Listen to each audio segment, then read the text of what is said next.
খাগড়াছড়িতে কর্মহীন হাজারো পাহাড়ি বাঙালি নির্মাণ শ্রমিক সড়ক অবরোধ ও অবস্থান কর্মসূচি পালন করেছেন। সকাল থেকে বিভিন্ন শ্রমিক সংগঠনের ব্যানারে জেলা প্রশাসকের কার্যালয়ের মূল ফটকে অবস্থান নেন শ্রমিকরা। তারা বলেন, চলতি মৌসুমে ইট না থাকায় ঠিকাদারি সহ বিভিন্ন উন্নয়ন কাজ থমকে গেছে। এতে কর্মহীন হয়ে পড়েছে হাজার হাজার শ্রমিক।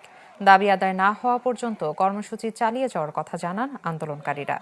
আন্দোলনের ফলে খাগড়াছড়ি দীঘিনালা সড়ক অবরোধ থাকায় পর্যটক সহ বিভিন্ন গাড়ির যানজট তৈরি হয়।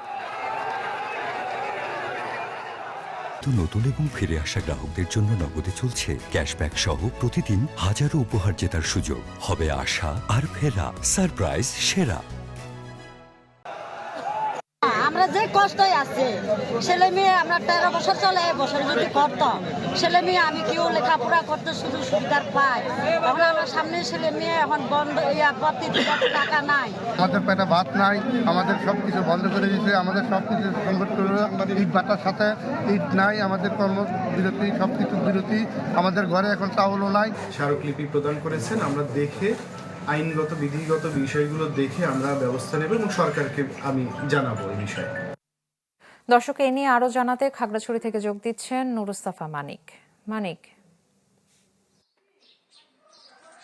এমি, এই যে দীর্ঘদিন ধরে কর্মহীন হয়ে পড়া প্রায় হাজার হাজার শ্রমিক আজ কিন্তু সকাল 10টা থেকে খাগড়াছড়ির ঈদগাহ মাঠ থেকে তারা একটি বিক্ষোভ মিছিল শুরু করে এবং সেই বিক্ষোভ মিছিল নিয়ে তারা যে জেলা প্রশাসকের কার্যালয়, সেই জেলা প্রশাসকের কার্যালয়ে এসে তারা কিন্তু আমরণ অনশন এবং সড়ক অবরোধ শুরু করে এবং সেটি প্রায় 1টা পর্যন্ত চলে এবং সেই যে কর্মসূচি, সেই কর্মসূচি থেকে তারা কিন্তু দাবি তুলে যে তারা কিন্তু দীর্ঘদিন ধরে কিন্তু তারা কর্মহীন হয়ে পড়েছে। বিশেষ করে রাজমিস্ত্রি, তারপর পরিবহন শ্রমিক এবং ভাটা শ্রমিক যারা রয়েছে, বিশেষ করে তারা কিন্তু যেহেতু এখানে নির্মাণ সামগ্রীর অভাব রয়েছে, তারা বলছেন সেই কারণে কিন্তু তারা যে এই মৌসুম অর্থাৎ শুষ্ক মৌসুমে যে কাজের বিভিন্ন জায়গায় তাদের যে সুযোগ থাকে, সেই সুযোগ থাকা সত্ত্বেও তারা কিন্তু নির্মাণ সামগ্রী বিশেষ করে ইট না থাকার কারণে তারা বলছেন যে তারা বেকার থাকছেন এবং এর ফলে যে তারা পরিবারের পরিজন নিয়ে তারা অর্ধহার অনাহারে থাকছেন বলে তারা এই দাবি করেছেন এবং তারা বলছেন যে দীর্ঘদিন ধরে যেহেতু তাদের কাছে কর্ম নেই, সেখানে তারা কিন্তু পরিবার পরিজন নিয়ে চলতে যেমন অসুবিধা হচ্ছে, পাশাপাশি অনেকের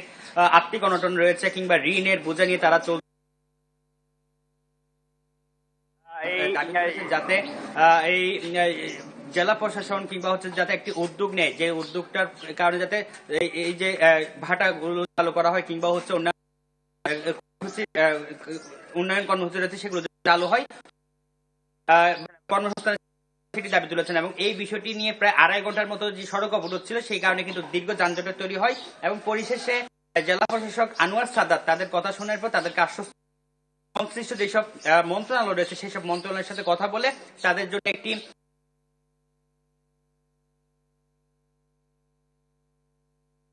মানিক, আপনাকে ধন্যবাদ। দর্শক, খাগড়াছড়িতে নির্মাণ শ্রমিকদের অবরোধ নিয়ে জানাচ্ছিলেন নুরুস্তাফা মানিক।